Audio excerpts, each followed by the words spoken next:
Start.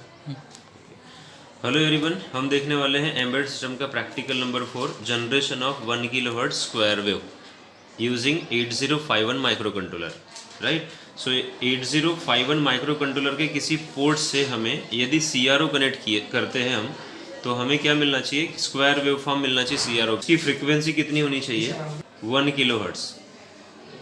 तो 1 kilohertz की frequency के लिए मुझे इस वेवफॉर्म में टाइम डिले कितने का बनाना है, यानी कि आपको समझना पड़ेगा कि ये जो फ्रीक्वेंसी है इसके एक क्लॉक पल्स का टाइम कितना है। सो एक क्लॉक पल्स कहाँ से जाएगा? जैसे ये राइजिंग टाइम है, फिर फॉलिंग टाइम है और अगेन राइजिंग जो पल्स आ रही है, तो इन दोनों के बीच का जो टाइम है वो होता है एक वेव का टाइम। तो ये एक वेव का टाइम कितना हो जाएगा? 1 किलोहर्ट्ज के लिए 1 मिली सेकेंड। सो 1 मिली सेकेंड को हम बोलेंगे 1000 माइक्रो सेकेंड। और अगर इस पल्स का ड्यूटी साइकिल 50% है, तो इसका मतलब हुआ कि 1000 में से 500 माइक्रो सेकेंड के लिए ये ऑन रहेगा, 500 माइक्रो सेकेंड के लिए ऑफ रहेगा। राइट, तो हमें करना क्या होगा? 8051 माइक्रो कंट्रोलर के किसी एक पिन पर यानी पोर्ट पर P0.0 मान के चलता हूँ मैं, तो इस पे लॉजिक 1 भेज के डिले देना होगा कितने का? 500 माइक्रो सेकेंड का। और उसके बाद इसको कॉम्प्लीमेंट कर देना होगा, तो 1 से 0 चला जाएगा। सो 0 जाने के बाद फिर से डिले देना पड़ेगा 500 माइक्रो सेकेंड का, यानी कि हमें माइक्रो कंट्रोलर के थ्रू 500 माइक्रो सेकेंड का डिले जनरेट करते हुए P0.0 पिन को कॉम्प्लीमेंट करते जाना होगा। सो अब चलते हैं कि डिले किस तरह से जनरेट करते हैं। तो यूजिंग टाइमर, यहाँ पर यूजिंग टाइमर हम डिले जनरेट करने वाले हैं। To generate 500 micro second delay using timer, हमें क्या किन किन बातों का ध्यान रखना पड़ेगा कि 8051 माइक्रो कंट्रोलर को जो क्रिस्टल ऑसिलेटर लगाया है उसकी फ्रीक्वेंसी कितनी है। तो यहाँ पर मैं सिंप्लिसिटी के लिए यहाँ पर ले रहा हूँ 12 मेगाहर्ट्ज। वैसे एक्चुअली यहाँ पर लगा होगा 11.9152 मेगाहर्ट्ज, तो ये अप्रोक्सीमेट 12 मेगाहर्ट्ज होता है। कैलकुलेशन में आसानी हो जाएगी इसलिए मैं 12 मेगाहर्ट्ज का ले लेता हूँ। तो फ्रीक्वेंसी फॉर टाइमर रजिस्टर, जो कि हमारे ये क्रिस्टल ऑसिलेटर के बाद में टाइमर रजिस्टर को जो क्लॉक पल्स जाती है, तो वो बेसिकली होता है क्रिस्टल ऑसिलेटर से डिवाइडेड बाय 12। ठीक है, तो क्रिस्टल ऑसिलेटर कितना है? 12 मेगाहर्ट्ज का, और उसको मैं डिवाइड बाय 12 करूंगा तो जो फ्रीक्वेंसी आएगी, अब ये फ्रीक्वेंसी हमारे टाइमर रजिस्टर के लिए क्लॉक बनने वाली है। तो 1 मेगाहर्ट्ज की हमारी टाइमर रजिस्टर के लिए क्लॉक हो गई। अब इस टाइमर रजिस्टर का जो क्लॉक है उसकी एक क्लॉक का टाइम कितना है वो निकालेंगे हम। तो वो कैसे निकलेगा? Time for 1 clock for timer register equal to, इस फ्रीक्वेंसी को 1/1 से डिवाइड कर देंगे। सो 1 डिवाइड बाय FT बोलेंगे, इसको मैं FT बोल रहा हूँ। टाइमर फ्रीक्वेंसी की जो टाइमर रजिस्टर के लिए जो फ्रीक्वेंसी आएगी उसको FT बोले, तो 1 divide by FT equal to क्या हो जाएगा? 1 डिवाइड बाय 1 मेगाहर्ट्ज। 1 मेगाहर्ट्ज को हम क्या लिखेंगे? 1 × 10⁻⁶, और ये 10⁻⁶ ऊपर गया तो 10⁻⁻⁶ रहेगा, और ये रहेगा 1 माइक्रो सेकेंड। तो हमारे टाइमर रजिस्टर के लिए जो एक क्लॉक पल्स आएगी वो रहेगी 1 माइक्रो सेकेंड। अब इसको निकालने की क्या ज़रूरत है? तो ज़रूरत ये होती है कि हमारे यूजिंग टाइमर यदि हमें डिले जनरेट करना हो, तो टाइमर रजिस्टर को हमें बिजी रखना होता है क्लॉक पल्स काउंट करने में। तो हमें कितने क्लॉक पल्स तक इसको काउंट करवाते करवाते बिजी रखना है, वो बेसिकली हमें निकालना होता है। राइट, क्योंकि जब P0.0 को मैंने लॉजिक 1 दिया, तब हम माइक्रो कंट्रोलर से क्या करवाएंगे? कुछ नहीं। तो फिर उस समय में टाइमर रजिस्टर से काम करवाते हैं क्लॉक पल्स काउंट कराने की। और इसे कितने क्लॉक पल्स काउंट कराने पड़ेंगे? यदि एक क्लॉक की वैल्यू अब मुझे मालूम है 1 माइक्रो सेकेंड की है, तो मुझे कितने माइक्रो सेकेंड तक डिले चाहिए? 500 माइक्रो सेकेंड तक। तो फिर मुझे 500 क्लॉक काउंट कराना पड़ेंगे। तो फिर क्या करना पड़ता है? In mode 1 timer registers maximum count, यदि मैंने टाइमर रजिस्टर को टाइमर 0 या टाइमर 1 उनको मोड 1 में कनेक्ट किया या मोड 1 में कॉन्फ़िगर किया, तो उसको मैक्सिमम काउंट कितना करेगा? 65,535। तो फिर मुझे क्या करना होता है? 65,535 में से जितने नंबर ऑफ क्लॉक काउंट कराने उसको माइनस कर देना होता है। 65,535 माइनस 500 करेंगे तो हमारे पास वैल्यू कितनी आ गई? 65,035। ये डेसिमल वैल्यू है, इसका हेक्साडेसिमल में कन्वर्ट करेंगे हमको क्या मिलेगा? FE0B।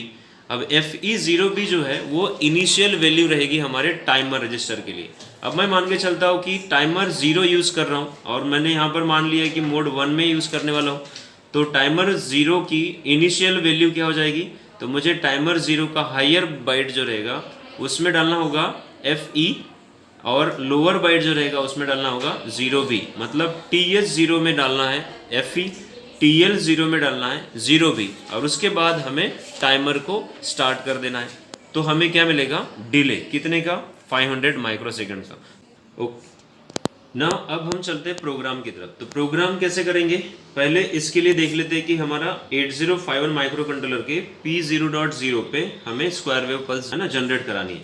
तो उसके लिए प्रोग्राम लिखते समय असेंबली लैंग्वेज में क्या लिखेंगे, ORG30H। ओके, और अब मुझे सबसे पहले काम करना है कि टाइमर रजिस्टर जो है, उस टाइमर रजिस्टर को काम कराने के लिए मुझे उसके मोड सेट करने के लिए टी मोड रजिस्टर में वैल्यू डालनी होती है। तो पहले टी मोड रजिस्टर का भी कॉन्फ़िगरेशन देख लीजिए। टी मोड जो होता है वो 8 बिट का रजिस्टर होता है, जो कि टाइमर रजिस्टर को कॉन्फ़िगर करने के लिए काम में आता है। तो इसके हायर 4 बिट्स और लोअर 4 बिट्स, हायर 4 बिट किसके लिए होते हैं, तो टाइमर 1 के लिए होते हैं, जो कि मैं यूज़ नहीं कर रहा हूँ अभी। और जो लोअर बिट होते हैं, लोअर 4 बिट जो रहेंगे वो रहेंगे टाइमर 0। अब इसकी वैल्यू क्या होती है, बेसिकली इसका नाम होता है गेट, इधर होगा C/T बार M1 M0, यहाँ होगा गेट C/T बार M1 M0।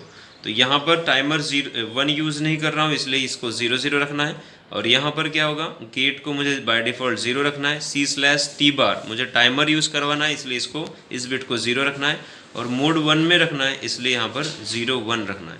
तो इसकी वैल्यू होगी 0 1, यानी 0 1 मुझे टी मोड रजिस्टर में डालना है। तो सबसे पहले प्रोग्राम में हम क्या काम करेंगे, move T mode has 01H हो गया। सो मेरा टाइमर मोड रजिस्टर कॉन्फ़िगर हो गया, और ये किसके लिए हुआ है, टाइमर 0 इन मोड 1 के लिए, राइट।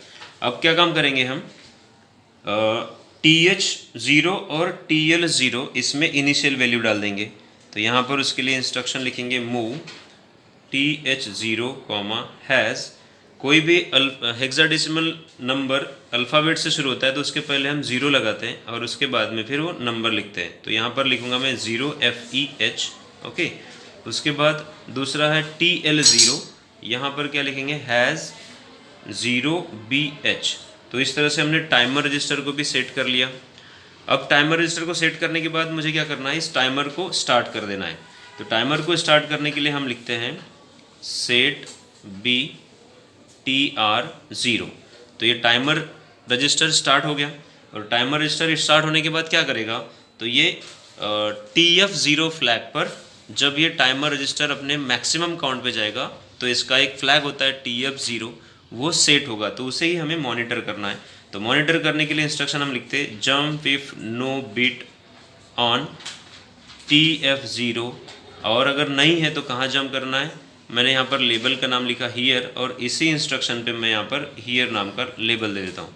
मतलब यही इंस्ट्रक्शन पे कब तक रुकेगा माइक्रो कंट्रोलर का एग्जीक्यूशन, जब तक कि हमारा टाइमर रजिस्टर अपने मैक्सिमम काउंट यानी कि 65,535 यानी ऑल 1 नहीं हो जाते, 16 बिट का काउंटर है, राइट। और जैसे ही इस बिट पे यानी TF 0 बिट पे लॉजिक 1 आता है तो ये कंडीशन फॉल्स हो जाएंगी, इसके नीचे आएगा, तब मुझे इस टाइमर को स्टॉप करना है। इसलिए यहाँ पर लिखना पड़ेगा CLR क्लियर TR 0, और साथ ही साथ इस TF 0 को भी क्लियर कर देंगे। और इतना तो हो गया डिले का, बट मुझे क्या काम करना है, कौन से पिन पे मुझे स्क्वायर वेव भेजना है, P0.0। तो P0.0 का लॉजिक कॉम्प्लीमेंट कर देंगे। यदि यहाँ पर ऑलरेडी 0 होगा तो कॉम्प्लीमेंट करने के बाद ये क्या हो जाएगा, 1 होगा तो 0 हो जाएगा। तो जस्ट यहाँ पर लिखेंगे हम कॉम्प्लीमेंट। कॉम्प्लीमेंट का इंस्ट्रक्शन होता है CPL P0.0, ओके। तो कॉम्प्लीमेंट P0.0, और ये होने के बाद मुझे कहाँ भेजना पड़ेगा, सो रीस्टार्ट करना है डिले के लिए, क्योंकि इसको कॉम्प्लीमेंट करने के बाद वापस से ये डिले का प्रोग्राम एग्जीक्यूट होना चाहिए। इसलिए मैं यहाँ पर लिखता हूँ S जंप, अनकंडीशनल जंप रहेगा, शॉर्ट जंप, और इसको बोलेंगे हम अगेन नाम के लेवल पे चले जाए। और अगेन नाम का लेवल कहाँ देंगे हम, जहाँ पर टाइमर रजिस्टर रीलोड करेंगे हम, तो यहाँ हम लेंगे अगेन। तो यहाँ से यहाँ जंप करने के बाद फिर से टाइमर रजिस्टर जो है 0, उसको वैल्यू इनिशलाइज हो जाएगी FE 0B, और फिर से टाइमर स्टार्ट कर देंगे।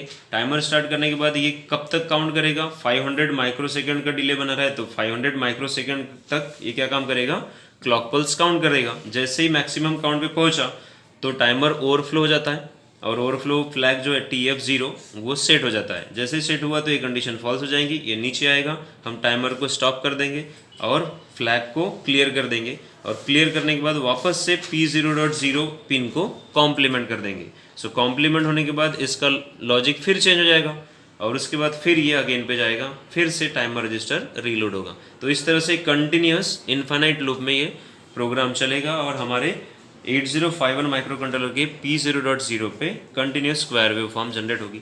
तो हम देखेंगे कि इस प्रोग्राम को एग्जीक्यूट करके हम एक्चुअल 8051 से किस तरह स्क्वायर वेव जनरेट करते हैं। तो चलिए कंप्यूटर के ऊपर, तो चलिए अब प्रोग्रामिंग की तरफ बढ़ते हैं। तो प्रोग्रामिंग मैं असेंबली लैंग्वेज में करने वाला हूँ और ये मैं यूज़ करने वाला हूँ पिनाकल 52। ये ओपन सोर्स सॉफ्टवेयर है असेंबलर। यहाँ पर मैं रजिस्टर लेटर बोलेंगे, रजिस्टर लेटर। अब यहाँ पर हम न्यू फाइल ले लेते हैं और इस न्यू फाइल में मैं प्रोग्राम जो अभी आपको एक्सप्लेन किया उसको मैंने टाइप करके रखा है, राइट। यहाँ टी मोड में 01, टाइमर रजिस्टर में FE0 भी डाला है, सेट भी किए हमने। उसके बाद मतलब टाइमर स्टार्ट कर दिया और वेट किया तब तक टाइमर कंप्लीट होते तक। टाइमर अपने फुल वैल्यू पर आने के बाद ओवरफ्लो हो जाएगा, TF फ्लैग सेट हो जाएगा और ये नीचे आ जाएगा, स्टॉप कर देंगे और कॉम्प्लीमेंट P0.0 किया है और एस जंप अगेन यानी वापस से भेजेंगे, कंटिन्यूस इन्फाइनाइट लूप में चलेगा उसके। तो इसे सेव कर देते हैं। असेंबली फाइल है इसलिए मैं यहाँ पर सेव करके रख देता हूँ स्क्वायर,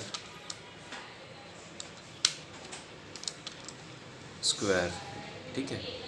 इसे मैं ओके बोल दिया। अब नेक्स्ट स्टेप होती है प्रोजेक्ट मेन्यू में जाके इसे कंपाइल और लिंक करना है। तो इसे मैं कंपाइल कर देता हूँ। यहाँ पर एरर चेक कर लेंगे, एरर 0 वार्निंग 0 आया तो कोई प्रॉब्लम नहीं, अच्छी बात है। अब ये कंपाइलर ने हेक्स फाइल जनरेट कर लिया है तो हम इसे मिनिमाइज़ करेंगे और इस हेक्स फाइल को हम कहाँ भेजेंगे, कंट्रोलर में। तो कंट्रोलर में राइट करने के लिए मेरे पास फ्लैश मैजिक नाम का सॉफ्टवेयर है, बर्नर सॉफ्टवेयर। तो यहाँ पर क्या पूछ रहा है, कॉम पोर्ट। तो मुझे क्या करना है कि माइक्रो कंट्रोलर का यहाँ पर देखिए ये मेरे पास डेवलपमेंट बोर्ड है जहाँ पर मैंने माइक्रो कंट्रोलर लगाया हुआ है। तो इसका जो RS-232 है उसको मैंने USB में कन्वर्ट करके USB केबल PC से कनेक्ट कर दिया है।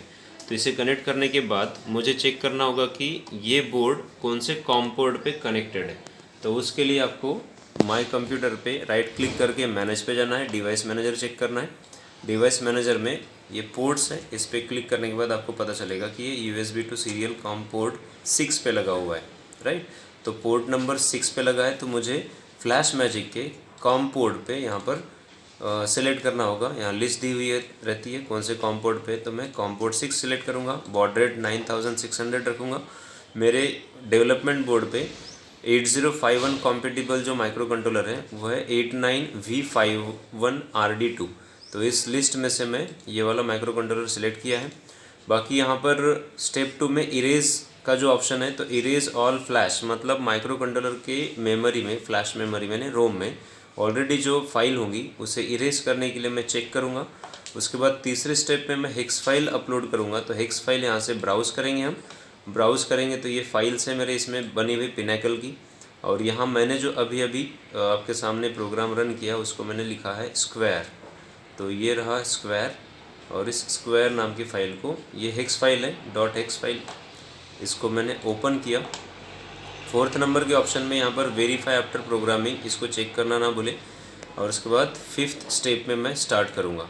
तो जैसे स्टार्ट करूँगा तो ये पूछेगा reset the device into ISP mode. तो इसे मैं अपने डेवलपमेंट बोर्ड के रिसेट पिन जो है माइक्रो कंट्रोलर की, इसे प्रेस करूँगा और प्रेस करते सही आपको प्रोग्राम डाउनलोड हो जाएगा माइक्रो कंट्रोलर में और नीचे में यहाँ पर फिनिश्ड करके ऑप्शन आ जाएगा, मतलब यहाँ पर मैसेज आ जाएगा। तो फिनिश होने के बाद अब चलते डेवलपमेंट बोर्ड की तरफ। तो अब यहाँ पर माइक्रो कंट्रोलर में मैं क्या करूँगा, ये है मेरे पास CRO की केबल है। इस CRO की केबल को मुझे माइक्रो कंट्रोलर के पोर्ट 0.0 पे कनेक्ट करना है। तो ये मेरे पास रिबन कार्ड है, इसे 0.0 यानी यहाँ पर 0.0 है, तो ये वाला पिन होगा 0.0 का, तो इस 0.0 पे मुझे कनेक्शन करना होगा CRO का। तो ये लीजिए मैंने CRO पे कनेक्शन कर लिया 0.0 पे।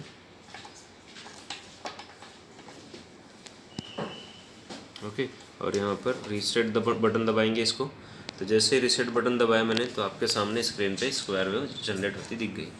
अब यहाँ मैंने कितने फ्रीक्वेंसी के लिए किया है वहाँ से यहाँ से आप कैलकुलेट कर सकते हैं, और कैलकुलेट करने के बाद वेरीफाई कर सकते हैं कि मैंने जो जनरेट किया हुआ यानी प्रोग्राम जो लिखा है जिस फ्रीक्वेंसी के लिए वो फ्रीक्वेंसी CRO पे दिख रही है या नहीं। तो एज गुड एज 1 किलोहर्ट्ज़ की है, यहाँ पर नंबर ऑफ डिवीजन 2 है और टाइम पर डिवीजन 0.5 मिली सेकेंड है, इसका मतलब 1 किलोहर्ट्ज़ की फ्रीक्वेंसी है। So that's all for this practical. Thank you.